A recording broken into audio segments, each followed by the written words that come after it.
Good afternoon.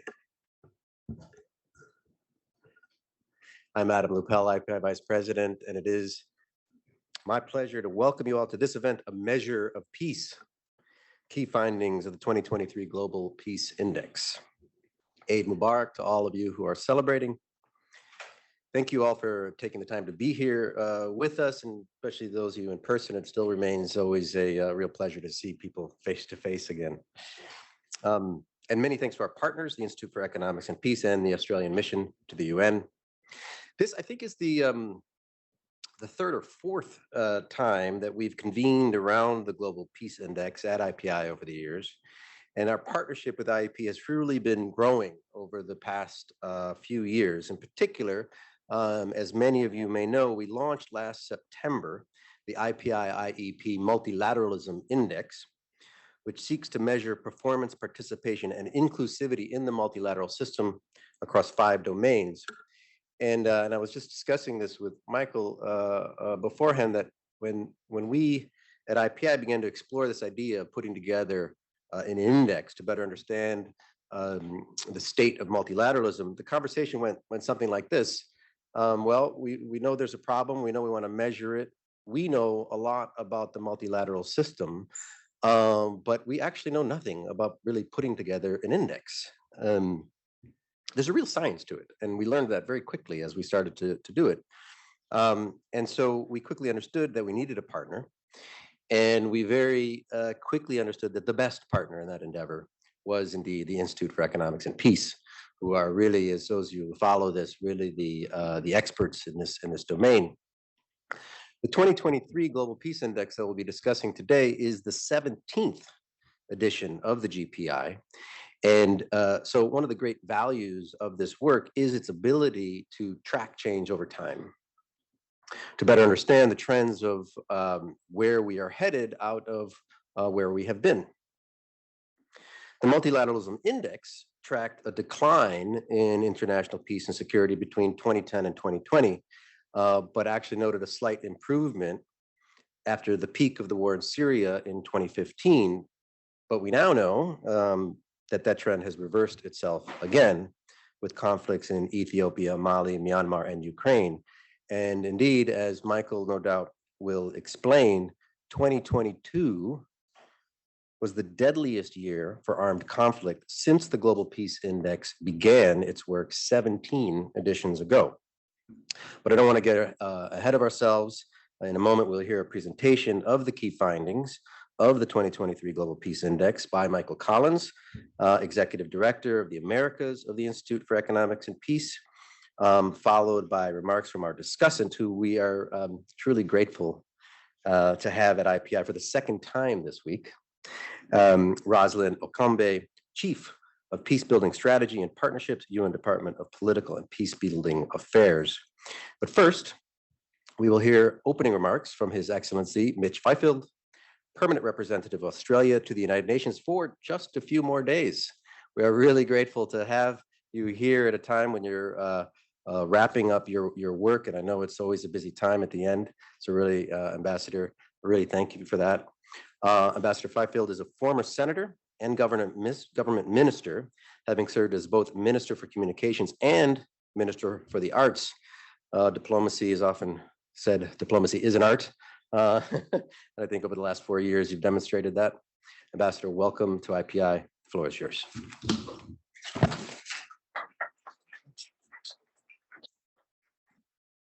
Thank you very much indeed, Adam. It's great to be back to deliver some very brief introductory remarks at the launch of the 2023 Global Peace Index.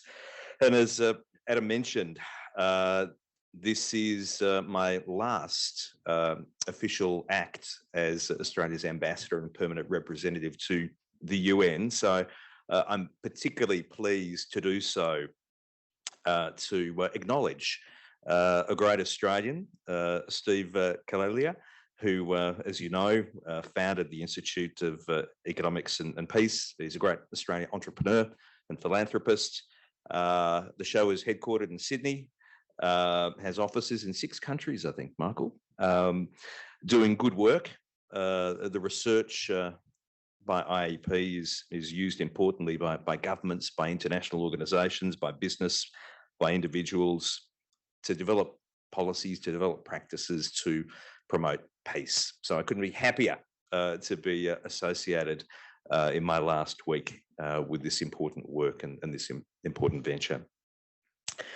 As Adam mentioned, the IEP launched the Global Peace Index in 2007.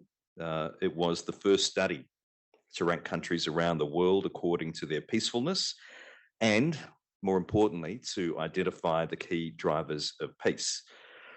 And all of us here today know that we're living in particularly challenging times for international peace and security. For the past 16 months, we've been witnessing the terrible impacts of Russia's full-scale invasion and illegal war in Ukraine. First and foremost, that war is on the people of Ukraine, but it's also a war on the rest of the world because of the effects on food security and energy prices. We've sadly, very sadly, seen the rollback of gains in Afghanistan, particularly with respect to the rights of women and girls. The Tatmadaw in Myanmar continues to wage a brutal war on its own people. The DPRK is a perennial threat, a perennial risk for international peace and security with its weapons development program. The gang violence in Haiti has only gotten worse. And more recently, we've seen the outbreak of terrible conflict in Sudan. And these conflicts are taking their toll on millions of people with death, injury, displacement, destruction of homes, of infrastructure, and in the reversal of development gains, which were more challenged by COVID and more challenged again by these crises. So we really do need all the help that we can get when it comes to promoting and maintaining peace. So can I again commend IEP for its contribution and especially for the really, really innovative and incredibly informative Global Peace Index. And today we'll be launching, as Adam said, the 17th Global Peace Index.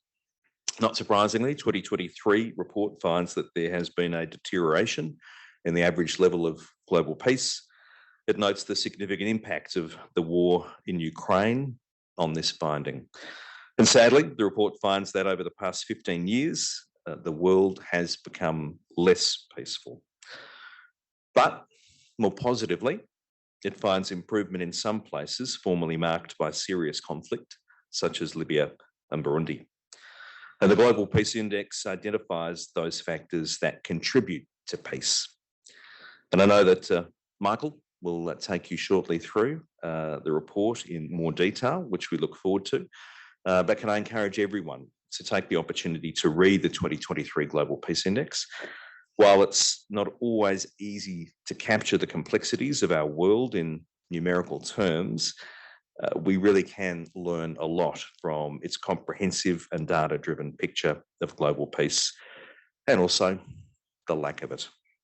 But more importantly, it is a tool that can help build a stronger understanding of the drivers of peace and enable us, and in particular, those of us who work in and around the UN, to fulfil the expectations of our peoples by working together to promote international peace and security. Congratulations again. Thanks so much. Great. Thank you, Ambassador. Really, again, pleasure to have you in your final duty as ambassador. It's really an honor. We will now turn directly over to Michael Collins, Executive Director of Americas and Super Economics and Peace, for his presentation on the key findings of the 2023 Global Peace Index. Michael, please, the floor is yours. Excellent. Thank you. Thank you very much, Adam. Thank you very much, Ambassador, for those tremendously kind words. And we're going to delve straight into it. Excellent. So very quickly, in terms of the Institute for Economics and Peace, we're a non-profit, non-partisan research institute based out of Sydney, Australia, dedicated to shifting the world's focus to peace as a positive, tangible, and achievable measure of human well-being and progress. As the Ambassador noted, we've got international offices, 6 around the world, 40 staff in 5 regions. We have an office here in New York, headquartered in Sydney, offices in Mexico, Brussels, Harare, and The Hague. We're very thankful that there seems to be tremendous interest in the work of the Institute, both in terms of our flagship report, the Global Peace Index, but also in terms of other core reports that we develop around the theme of peace and conflict. Let's delve straight into the key findings of the report this year. So for those of you who may be unfamiliar with how the index is constructed, it's based on 23 different indicators across 3 domains. The first domain is in relation to ongoing domestic and international conflict. The second one is in relation to more internal measurements of societal safety and security, in addition to some of the ones that you will see here, things like violent demonstrations, perceptions of criminality, political instability are included as well.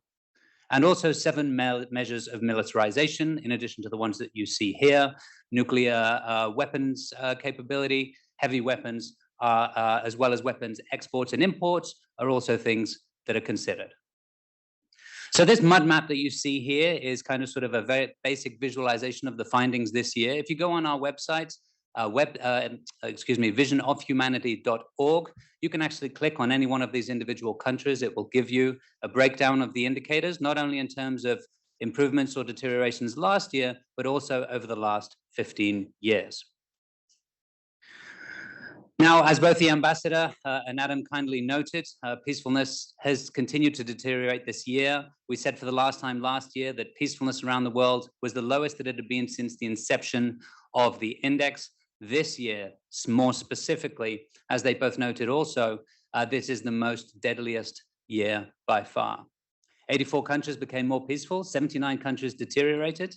Now, in terms of the improvements in peacefulness, we've definitely seen an ongoing reduction in the impact of terrorism, for example, especially since the peak in 2014, 2015, a reduction in political terror, extrajudicial killings, imprisonment without trial and torture, for example, and perhaps surprisingly, in terms of military expenditure.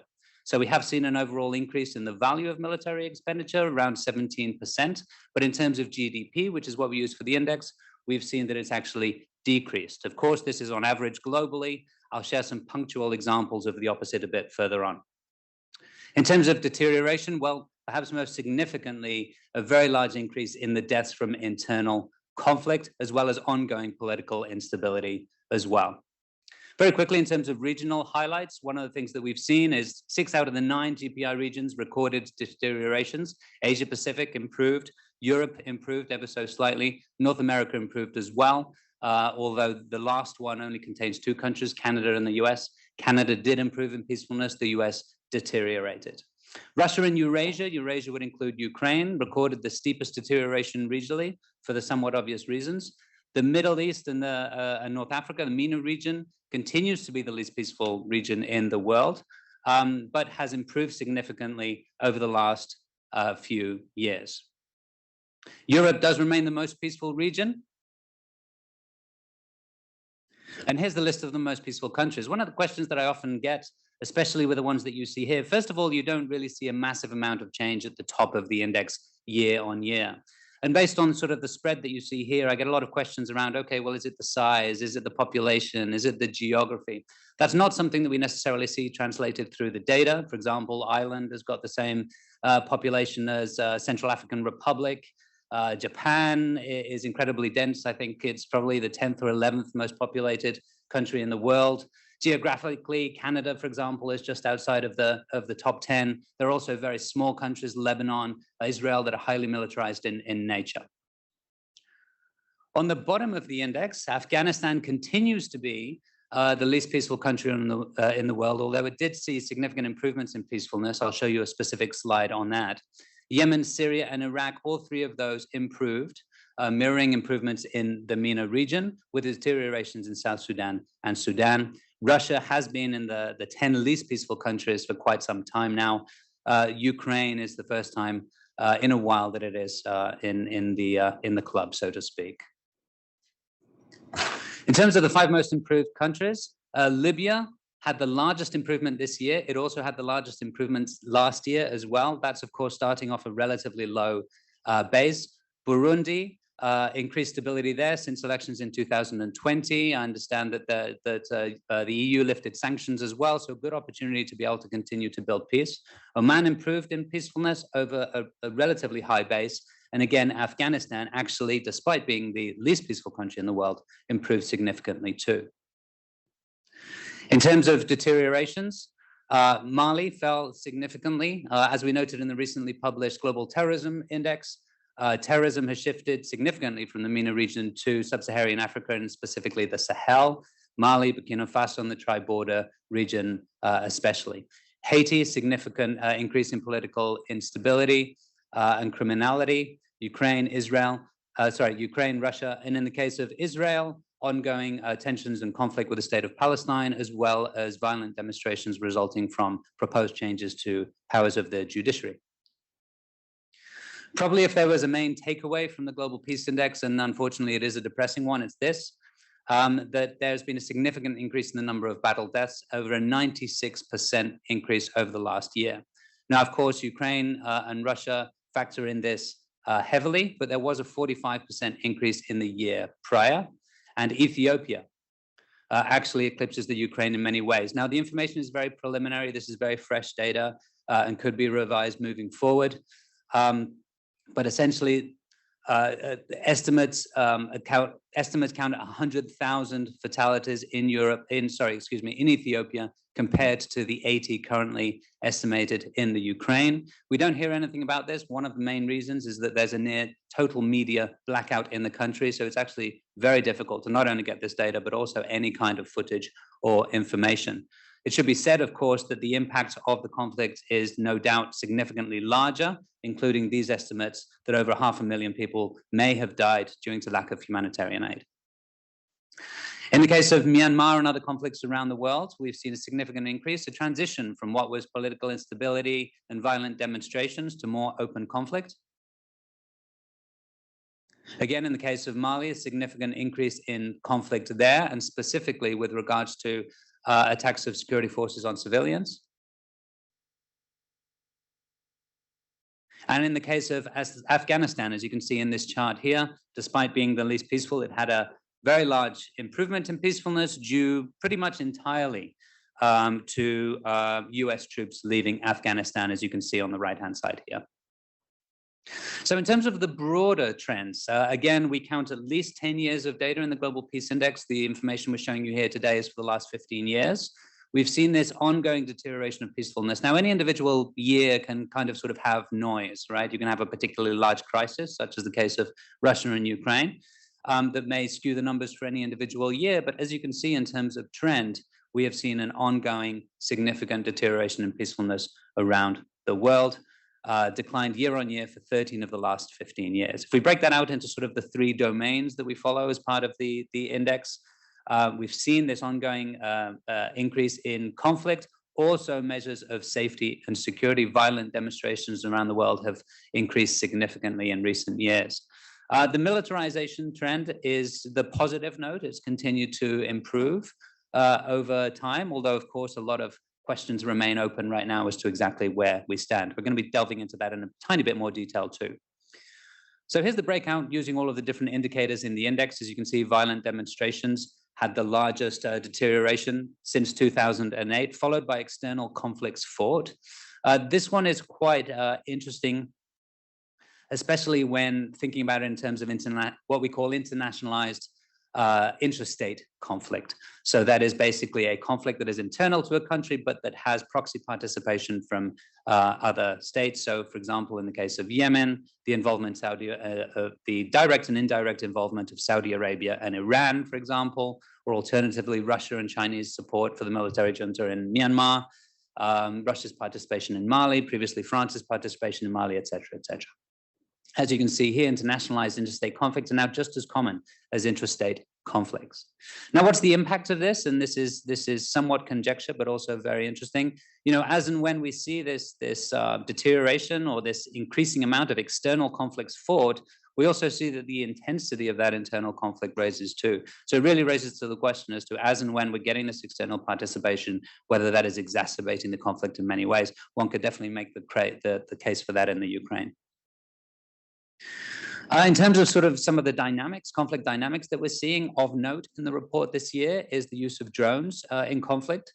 So we've seen, you know, a progressively increasing number of groups, both state-based and non-state-based actors using drones.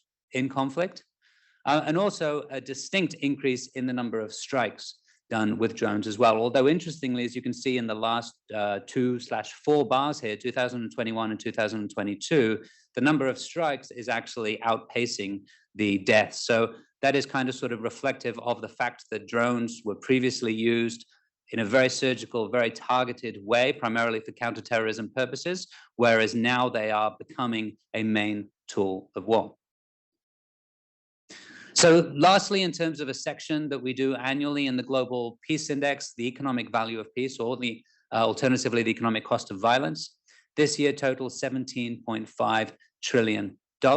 Now that includes the cost of violence as well as the cost of violence containment, i.e. military expenditure and levels of militarization.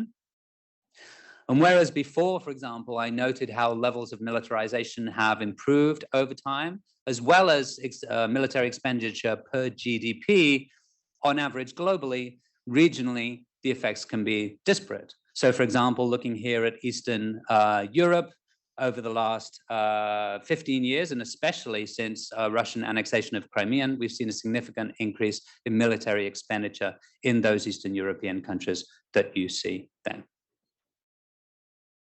Now, one of the additional sort of breakout sections or special sections that we included in the report this year was what would be the economic impact of a maritime blockade on Taiwan.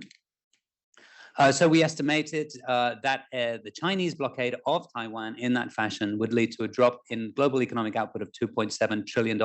This is just in the first year, 2.8% of global GDP. Now, this is twice what the impact was of the 2008 global financial crisis. Particularly the Chinese economy we see as shrinking 7%. Taiwan economy would shrink by almost 40%. Taiwan is, especially sensitive because 70% of its trade is actually with China. Now, as I'm sure everyone knows, Taiwan produces a majority of the microchips around the world, but also a whole other variety of things. So when you account for both China and Taiwan, as you can see here, computers, electronics, but also electrical appliances, apparel, in other words, textile, clothing, and footwear, and other products as well. So the estimate is based on all of the different manufacturing processes and trades, as opposed to solely the computer business. Now, interestingly, when we think about it in terms of, not only the blockade, but actually the likely resulting sanctions that China would be subject to and the impact of those, well, China's 5 biggest trading partners are all advanced democracies. Some of the ones you can see here, and all of these countries are, of course, leading in many cases the global economy, and certainly extremely, extremely integrated. So this is definitely something that would have a much broader impact. In the United States, in terms of value, it's where it would have the most impact, although the impact is a lot less when it comes to actual impact on the American GDP. Just sticking with this slide very, very quickly, again, some of these estimates are only for what would happen in the first year. The longer term outlook of something like this can be quite severe. So for example, in terms of what would be the impact on financing, right? Trade financing or foreign investment, that can be quite significant as well. So a lot of foreign investments, trade companies are based in Europe and the United States. Maritime insurance is also based for the most part in Europe and the United States. Now, China is also significantly invested in a number of countries around the world, as when and if it needed to tighten its belt. Countries like Pakistan, Angola, Sri Lanka, and many others would be significantly affected as well. And very lastly, actually, in terms of sort of regional impacts, this is, again, similar to what we saw for Eastern Europe, where the largest impacts would be. So countries like Vietnam, Cambodia, Laos, Thailand are all countries regionally that would be severely impacted. And last, and potentially or hopefully as a segue from my dear colleague, Rosalind Akombe, one of the findings in the Global Peace Index this year, expenditure on peace building and peacekeeping totaled $34 billion in 2022, which equals only 0.4% of military spending. So a lot to do on both ends. Rosalind, over to you. Great, thank you, Michael. Yeah, I'll just turn to Rose in a second, but just one point of clarification. So my understanding when you give this percentage, I mean this presentation, so it's a measure of peacefulness, but actually in terms of how the index measures this, a higher score is less peaceful. Yes, that's absolutely right. Yes. So in fact, the charts that you would see here are kind of sort of somewhat inverted to what you would usually see. We start with the premise that the perfect state would have no jail or no crime. So as when and if, states have those values, they are summed, and therefore it's an inverted chart. And then in terms of a measure of global peacefulness, because you're looking at a ranking of individual states, the measure of global peacefulness is just an average of the individual countries. Is that Yes, that's correct. So because it was striking to me that the finding is that global peace has deteriorated, but actually we've got 84 improvements and 79 deteriorations. Is that so then to say that in some respects the places where it's deteriorating more significantly than more. it's improving, and where it's improving? Is that that's absolutely right? And actually we have tended to see that. So we do tend to see, for example, that a higher number of countries improve in peacefulness, but the deteriorations in peacefulness are significantly higher. It's a lot more difficult to build peace than it is to destroy it. That's actually a really important point. Great. So now I will turn over to Razan Akombe. Please, Razan, the floor is yours. Thank you very much, Adam, and always a pleasure to be back here. It's nice to be here twice in a week, and shows the strong partnership that we have between IPI and the Department of Political and Peacebuilding Affairs and the United Nations in general.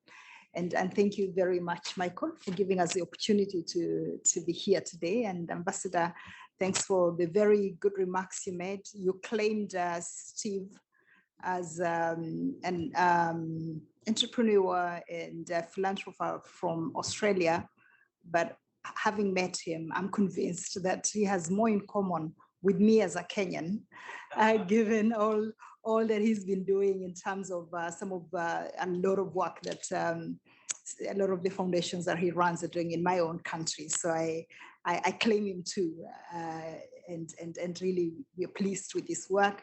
I have partnered with IEP before in my previous role in the United Nations Development Program, where we did some terrific work on looking at the state of terrorism in Africa, leading to the Journey to Extremism report that was launched late last year. So I'm very familiar with the work that IEP does. And so when Michael mentioned that they were going to do a launch here, I said, we can't miss that out as the Peace Building Support Office, because that's what member states have established us to do. So I just wanted to start by really thanking you and congratulating you on that, on the launch of the report. I think maybe four things from our end, just in terms of how we read it when we read the report and the key takeaways from us. I think for us, the first is that numbers count, and it's good that we as people who are working in the political field have economists who can make the case for us, and that they are able to measure and give to member states the numbers of where we are in terms of peace. And so it was really, sometimes troubling just reading through the numbers and seeing how much we are losing both in human life, looking at the number of people that have been killed in the last, when you're tracking it over the last 17 years, but more starkly last year. So that is important for us as we continue making the case for why collectively we need to work on peace building, on sustaining peace, and on prevention. But I think also it's a business case that is being made there, that whether we are thinking about Taiwan or whether we are thinking about our own internal wars, that the economic impact is so huge that we need to rethink and focus on peace. I think the second for us, and it builds on some of the work that we've been doing, and we were here actually early this week talking about the Pathways for Peace, where 5 years ago we had worked with the World Bank on putting up a business case actually for prevention, showing that if you spend $1 on prevention, you have $16 in terms of returns on investment. And so this really dovetails well with some of the work that we've been doing on measuring peace, but also measuring the cost of war and making a business case for prevention and sustaining peace. I think the second for us as we were reading this was the shock really at the number of countries that are involved in internal wars. So the externalization of a lot of these wars. I mean, so many more countries now are involved in conflicts that are not even taking place sometimes in their own countries, which again calls for, reminds us of what the Secretary General has been talking about in terms of multilateralism, and really appealing for looking back at the UN Charter and recommitting to the UN Charter, which talks about the respect of sovereignty and territorial integrity and all the aspects that are out there in the Charter. And so that evidence that shows of the involvement of many more countries in wars is really was quite stark, just looking at it from our end. And we are hoping really that as member states gather next year to look at the Summit of the Future and the Pact, that they will bear this in mind and really rethink on how they want to promote multilateralism, international cooperation, and respect for the sovereignty of member states. The third from our end was a confirmation that actually the Secretary General is on the right path with the new agenda for peace. That everything that we saw as we read through the report indicated to us that the Secretary General has gotten it right in terms of just the overall understanding of the global peace and security environment, but also the call for action that the Secretary General has put out there. So we see a lot of more confirmation of the big tenets or the big issues that have been highlighted or have been included in the new agenda for peace. I know you still don't have it yet as member states, and others it will be out soon. But at least for some of us who've had a chance to look at it and work on it, I think reading this report and looking at the key asks that the Secretary General has put in the new agenda for peace is a confirmation that we are on the right path on that one.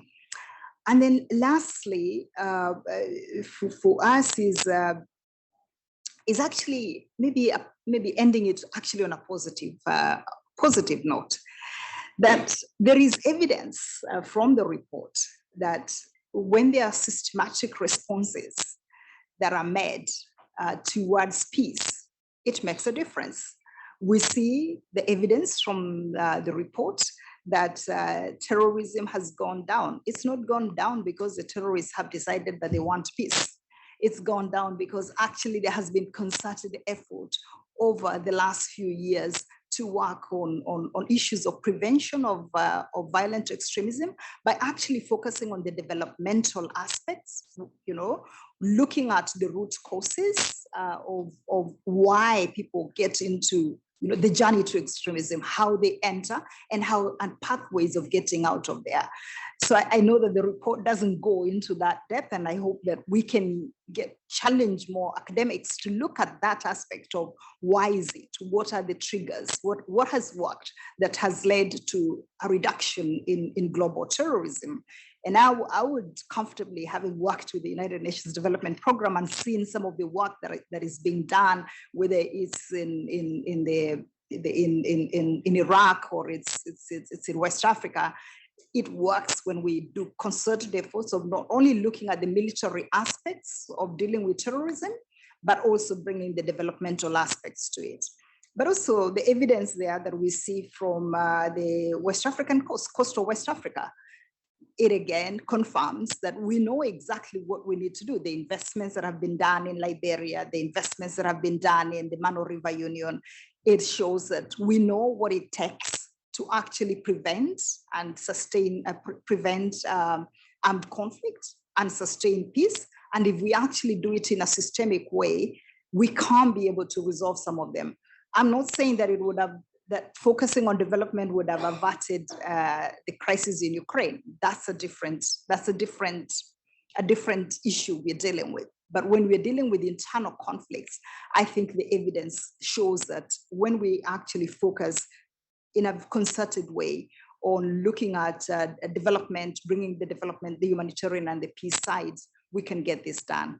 So thank you very much, and look forward to hearing from the audience and others in the room. Thank you very much. Excellent. Thank you so much, Rosalind. We have plenty of time for Q&A, but I might take the opportunity to ask a couple questions myself. Numbers count. I think this point that you make about the, I myself was also struck by this data about the numbers of countries that are involved in external conflicts. We often focus on just a handful, but it's actually quite broad. Those of us who are following peace and security work, I think that one of the big trends that is striking about the war in Ukraine is it's the return of interstate conflict. We've been focusing on civil wars for a long time, and now we have the specter of a rise of interstate conflict. But at the same time, it's in terms of the devastation that we're witnessing in the world. It's this trend of internationalized intra-state conflict that is so egregious. And thank you for Rosalind for sort of ending on this positive note, that there's evidence here that suggests that when we do take a systematic approach to prevention and sustaining peace, we can see evidence of things working. And that kind of segues into a question that I had for Michael, is that, as you know, at IPI, we're quite fond of the work that IEP does on the positive peace angle. And the ambassador said in his opening remarks that one of the real key innovations of IEP is this understanding of what you're measuring is peacefulness. Like you're not measuring violence or the negative per se, but the goal is to measure peacefulness. And you produce this separate report each year on the Positive Peace Index. And you have in this report, you have a section that touches on that. And I'm wondering if there's if you see what's the relationship between the data that you have in the report on the positive peace angle and then these other you have in ongoing conflicts. Not using your precise terms, of measures of social safety, measures of militarization that are the primary indicators for the Global Peace Index. But do you see a relationship between the positive peace indicators and these indicators and the results? Is that? Thank you, Adam. And yes, the answer is absolutely yes. Thank you. The answer is absolutely yes, and I'd be very happy to go into the detail. In many ways, that's kind of sort of really the nuts and bolts of what we're looking for, although oftentimes the headlines that we see here are the ones that kind of sort of obfuscate that real work. So there is a section on positive peace, and so the Global Peace Index would be a measure of what we call negative peace, simply the absence of violence or fear of violence. Conveniently, violence metrics help in being able to do that, but as Adam noted, we flip that in terms of IEP to use those measures as a measure of peacefulness. Now, why is that important and how can it be useful? Well, let's say, for example, that on the left-hand side, you have a ranking of country according to their levels of peacefulness. A number of you may be film buffs, and you may know of Rotten Tomatoes, which is like a sort of a ranking of films, right? So let's say that you had a ranking on the left-hand side. You can then conduct statistical analysis and mathematical modeling to be able to better understand what are the socioeconomic and attitudinal factors on one side that then correlate with improvements progressively in peacefulness on another. Now, this can be for the countries that are most peaceful, but also for the countries that are improving peacefulness as well. So rather than kind of sort of trying to guess what needs to be in a country that has high levels of conflict, we are seeing what is present in countries with high levels of peace. So the core element of our work and our peace building mission is to better understand the underlying attitudes, institutions, and structures that create and sustain peace. That forms part of our positive peace work. Great, thank you. Floor is open. I've got yes, please, here and then in the front, and then I've got one or two online. Please, and please, if you don't mind, introduce yourself before you speak. so we Sure. know. So I'm Hussein Solomon. I'm from the Center for Gender and Africa Studies at the University of the Free State in South Africa. And specifically, I would like to ask about two issues, the question of gender and the question of climate change and how that relates to peace. Thanks. We can take maybe one more up here in front, and then here. Here, yeah.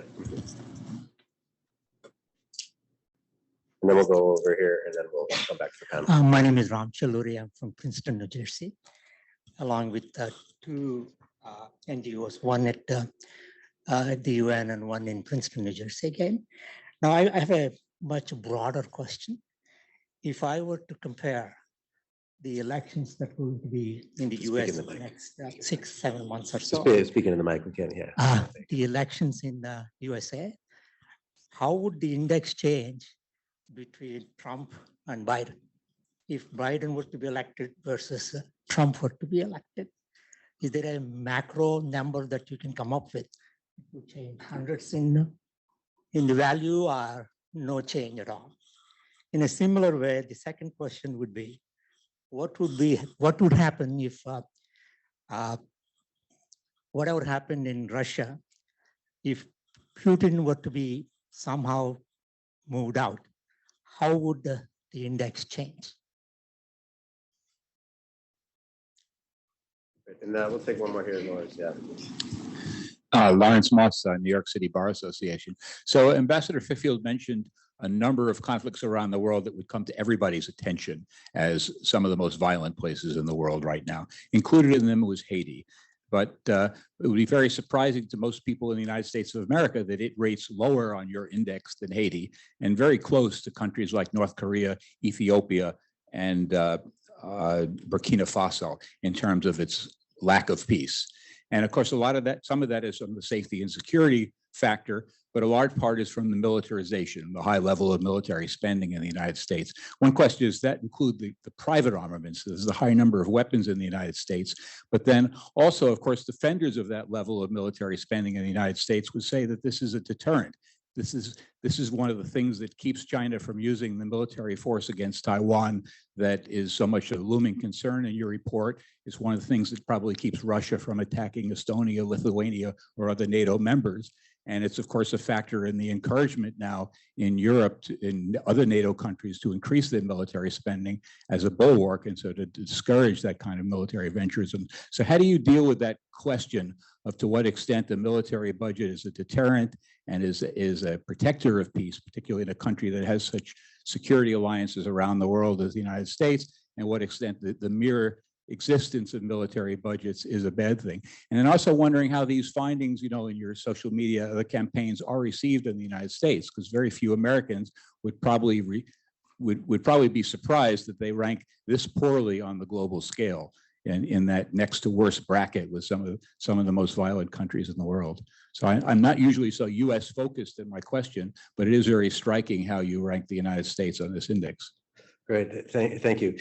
So we've got a question on sort of how the gender breakdown perhaps in the index, and maybe also you could, Rasen could also maybe respond on the gender issue in terms of peace building, and then of course climate. I mean, it's a broad question, but to what extent does data on climate change impact impact the index? And then two sort of US related questions, but I would also elaborate a little bit on the militarization question, because we've got a similar question online from Katja Hemmerlich in terms of the curious case of the US, or what some would be surprised to see the US so low. And of course it is because of high rates of militarization.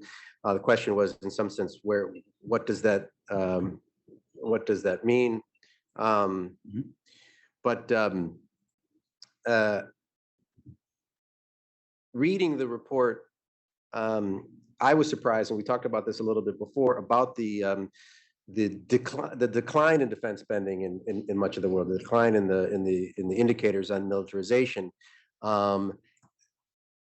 Following Ukraine, much of us have been engaged in conversations about that this turn to deterrence around the world has a risk that it's going to lead to less investments on the development side, on the peace building side.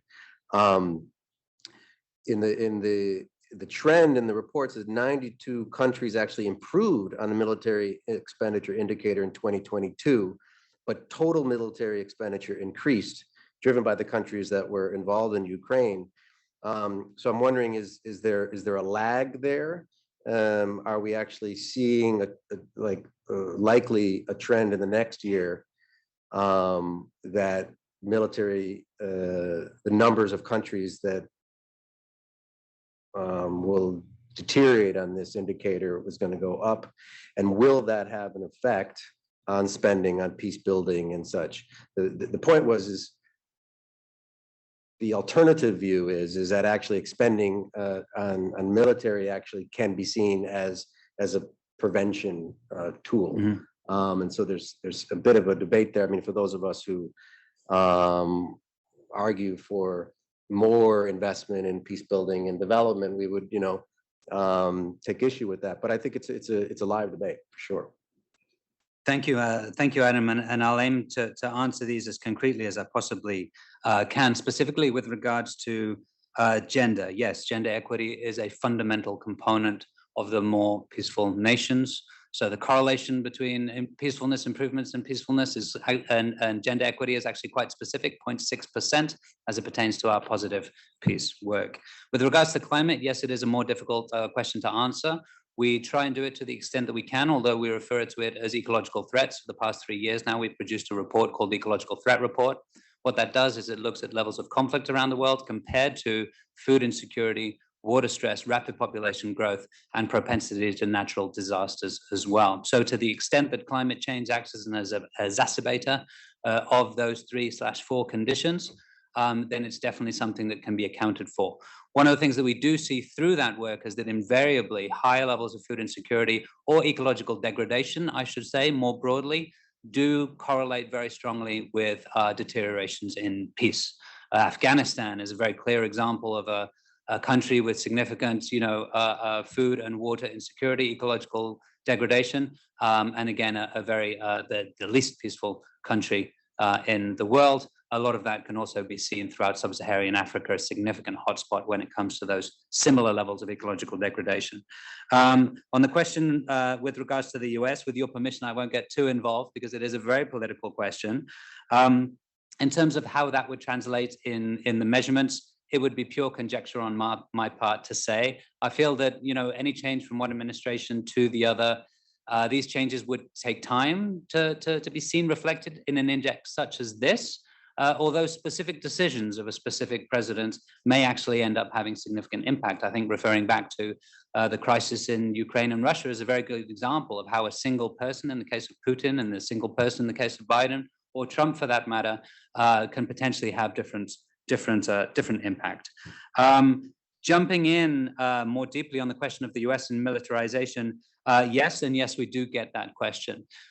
So fundamentally, starting from a conceptual basis, the Global Peace Index, again, is the absence of violence or fear of violence. So whereas we pass no moral judgment on on the value or the need for a military, what we do see it as a symptomatic fear of violence, right? If you have a military, it's either because you're fearful that you're going to be invaded, or alternatively, you have a military to perform aggression on another country. Now, again, it's not so much based on the assumption that miraculously we're suddenly not going to need a need for the military, but there is certainly a very lively discussion, and Adam, you alluded to it, around what is the optimal amount of military. So that is definitely something that we include, and yes, it does weigh heavily on the United States in particular. So with regards to safety and security, the United States does perform a lot better than the Honduras and the Salvadors, and you noted Haiti as well. Militarization, again, does weigh heavily, but also in the United States, small arms does factor negatively in this case, the availability of small arms, extremely high homicide rates in the United States, as well as one of the highest levels of incarceration in the world. Lastly, Adam, in terms of military expenditure, and I think that was a sort of more of an open question rather than seeking an answer. But yes, as and when this new information will be factored in, we will.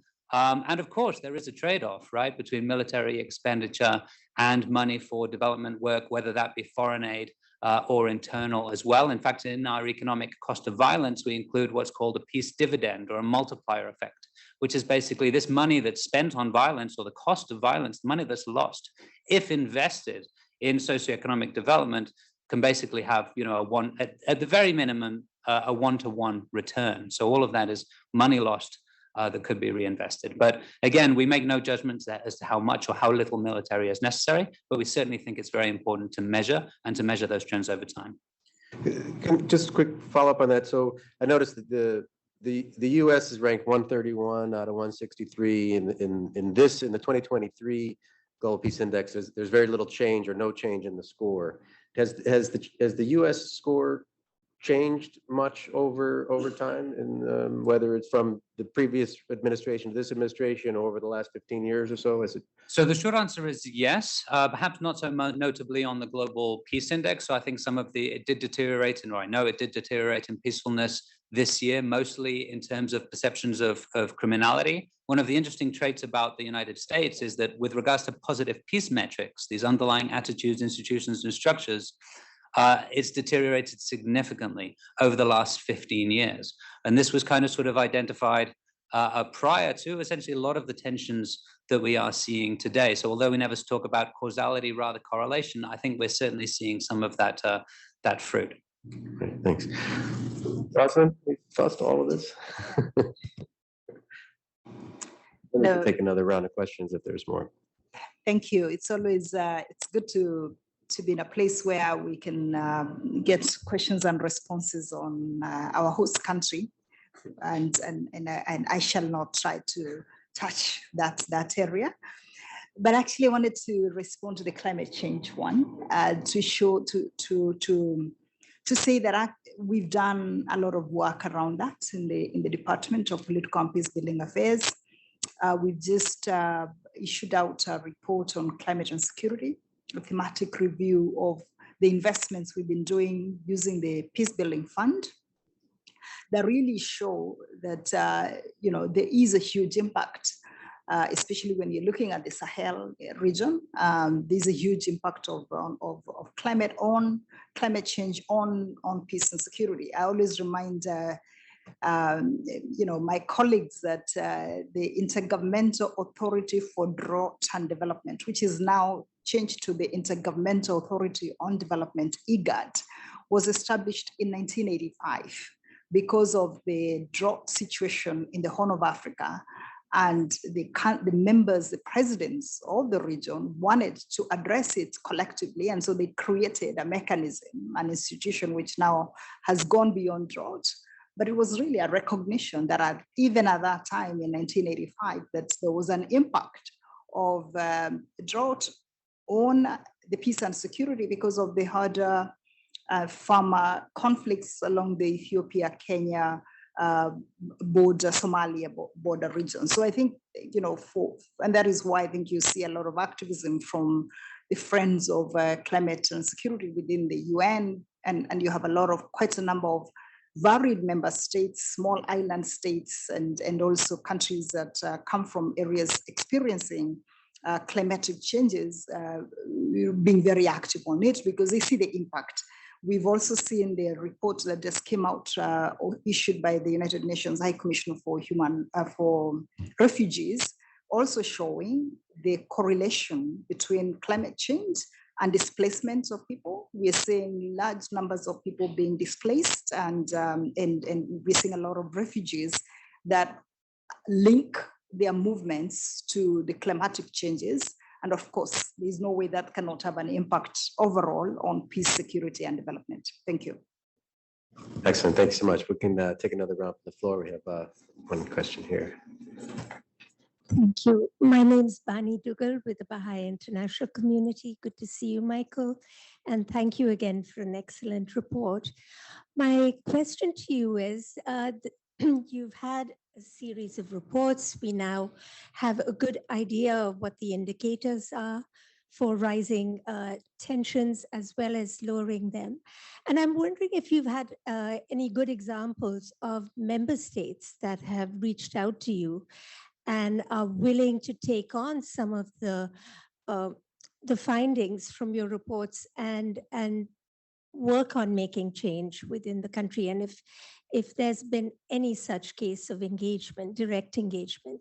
And my question to you, Rosalind, is again, the UN has all the facts and figures and the indicators over decades now.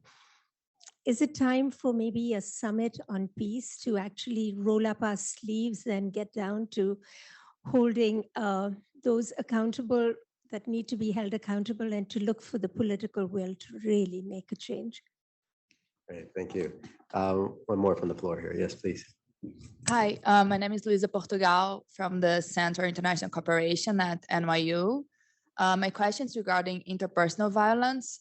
You mentioned that the deterioration in peace can be mostly attributed to conflict, and I think there has been an improvement in homicides, but I want to see if this trend is true for interpersonal violence as a whole. Also, I see that there is an increase in costs associated with interpersonal violence. So if that's true, and there has been an improvement in homicides and perhaps an improvement in interpersonal violence in general, how do you explain this increase in cost? And thank you for the great discussion so far. Great, I can take one more for the floor if there is one. Yes, please. Good afternoon, all. My name is Jude Kokodia. I'm a research fellow of the University of the Free State, South Africa, and a lecturer with Niger Delta University in Nigeria.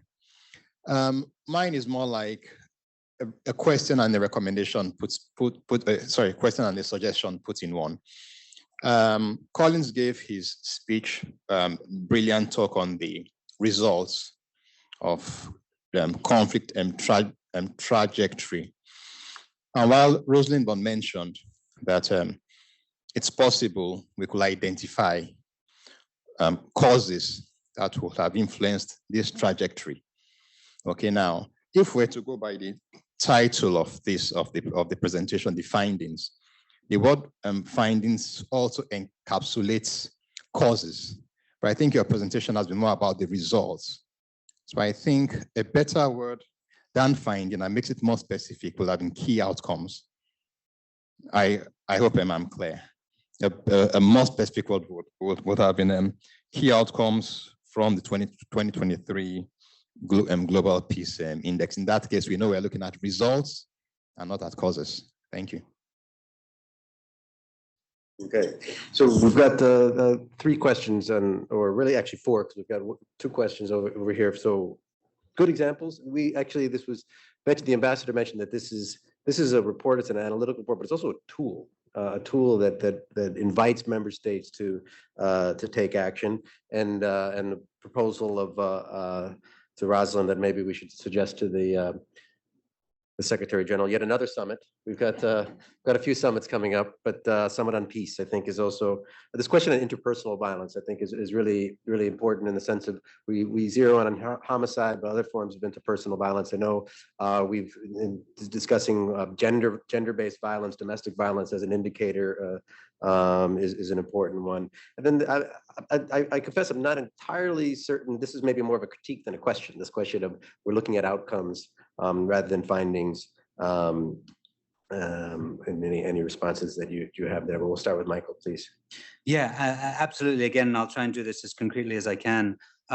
So with regards to specific examples, the Global Peace Index is great from a headlines perspective, and perhaps one of the reasons that we focus on these findings / outcomes that you see here, because it enables many of those kind of sort of conversations. So we do a variety of different or perform a variety of different consulting services, both for civil society, academia, think tanks such as IPI, but also for UN member states as well. So for example, in the case of Zimbabwe, recently did a study for the Ministry of Industry related to socioeconomic developments and their trends over time. I specifically related to opportunities of investment for the ministry. Even more focused on our positive peace work. For the last 10 years, we've been producing a Mexico Peace Index, which actually breaks out all 32 states within Mexico based on their negative and positive peace measures. That has enabled us to be able to work with police, the Mexican military, as well as state police forces throughout Mexico, finding new ways to be able to build positive peace. And even down to the municipality level and programmatic level. In the case of the Philippines, the municipalities of local government, the local government agency, and subsequently the municipalities have adopted positive peace as their central peace-building framework. And this is based on previous success operationalizing positive peace in Davao and Taquibato and helping reduce instances of counterinsurgency there. Specifically with regards to the question of interpersonal violence, yes, it's a very good one. In terms of the rankings and the scores, some of those things we don't factor in, for example, the impact of suicide, but we do in the economic cost of violence. So interpersonal violence and suicide are included. Those are things that there are relatively good metrics for. One of the areas where there currently is not good metrics for, at least when it comes to globally comparable ones, is specifically in terms of domestic violence. So although that is a significant issue, it continues to be tremendously difficult to measure to this time. And then I believe there was a third question. As it pertains to the critique, no, I certainly didn't interpret it as such. In fact, I think you were referring to, rather than the findings of what's happened, it's like, what can it tell us about the future, right? And what we can and should be doing. Based on our positive peace work and the statistical analysis that we run, we can actually see that a country, for example, right now has relatively high levels of peacefulness, but the underlying attitudes, institutions, and structures are not that strong. Weakened government. We talk about the 8 pillars of positive peace: well-functioning government, equitable distribution of resources, free flow of information, good relations with neighbors, high levels of human capital, acceptance of the rights of others, low levels of corruption, and a sound business environment. We see that all of these components need to work together to be able to build peace. It's not something we've pulled out of our sleeve. It's something that we see statistically analyzing the world's most peaceful countries. That enables us to be able to actually develop models of predictive analytics. So right now, for example, we're doing a lot of work around what we call a positive peace surplus and deficit model. Countries that have relatively high levels of peace right now, but have these underlying weaknesses. We see, for example, using the same indicators that we use here and the positive peace report, 80% of the countries that had what we call a positive peace deficit, in other words, their ranking in the Global Peace Index was 20 or over positions higher than their ranking on the Positive Peace Index, saw significant deteriorations in peacefulness since. So the model was able to identify, it missed Ukraine, but it was able to identify Syria, Yemen, Libya, and this is all prior to the Arab Spring as well. So in our other core work, we also have some predictive analytics there about potential countries to look out for in particular moving forward. I hope that gets to the point you were trying to make. Right. No, that's super interesting, actually, the surplus or deficit, the positive piece. And it made me think, it was sort of, I was struck reading the report about how you had so much improvement in Afghanistan, because of course with the withdrawal, the actual conflict ended. However, Afghanistan remains the least peaceful country in the world. And I imagine, I mean, on the positive peace index, I assume they rank extremely low. And so does not bode well for the future. Rosalind, please, do we have another summit coming? I think if it were up to me, yes.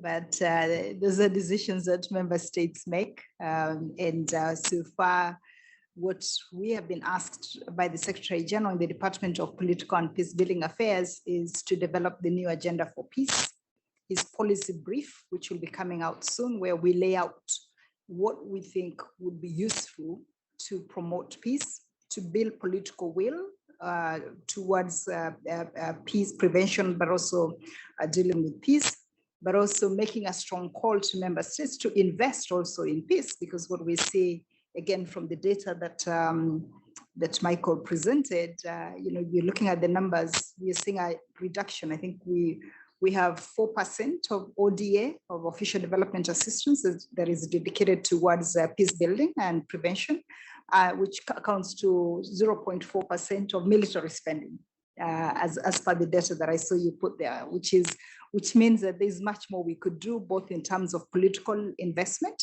but also on financial investment. And we hope that the new agenda for peace will then be the basis for, will be included by member states for consideration in the ministerial summit, the ministerial meeting that is going to be held in September on the new agenda for peace, preparing for the summit of the future that will be held next year. But I think those are good proposals that will obviously keep pushing as international civil servants, but it's really up to our member states to decide on how to move forward with some of these proposals. Good proposal. Thank you. Excellent. Thank you so much. We're just about out of time. I could take one more question before I go to final remarks, if there are any. Yep. Okay. Hi, my name is Chris with NGO Major Group for Sustainable Development. This is actually not a, not related to the question. I just want to ask any comments or any explanation. The table one, on South Asia, I don't see the name list even on here, the Maldives. Maldives is part of the South Asia, but I don't see the name here because Maldives is part of the United Nations, I'm a member state.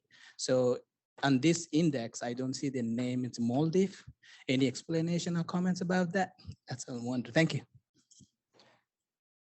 Yes, certainly, and I hope this is no disrespect to the Maldives whatsoever. There are a number of other territories and countries around the world. From an analytical perspective, it's very difficult to include nations underneath a certain size and a certain population. So the index currently excludes countries that are less than 100,000 square kilometers in size, as well as a population of, or either that or a population of less than 1 million people.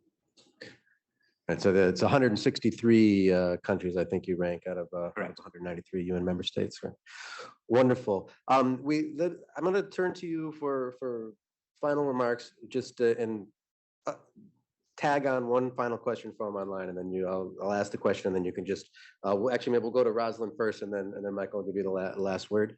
And it's an important question, I think, because it comes from Juliana Tirapelli, who's a sociologist in De Montfort University, England, and essentially she's asking about the relationship of justice to all these issues. In particular, the age-old question of the relationship between justice and peace. We in this conversation that Rosalind mentioned on Monday, we talked about the need to understand the relationship of inclusion and equity in our understanding of the drivers of peace. And the question is, how does this be incorporated into the index? So I'll turn to you, Rosalind, first, and then Michael, you can answer that how you might, but also give any final remarks. Rosalind, please, well, it's yours.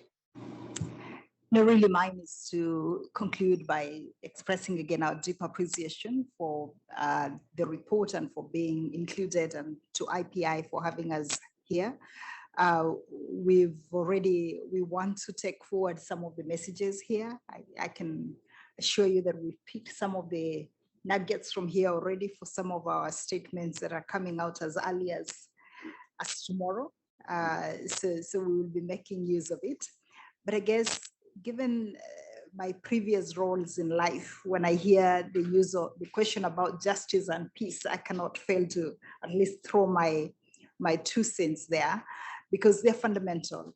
And coming from a country where there are always protests about justice and peace, where there's a group that is always saying we need to push for justice, and a group that says we need to push for peace.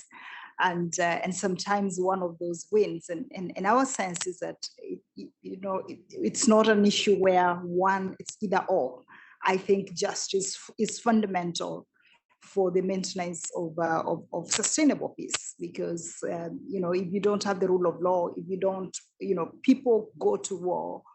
In studies have shown actually that the sense of injustice plays a key role in instability. And so we really feel that it's quite something that is fundamental, and it's something that we all continue working on. Again, thank you so much.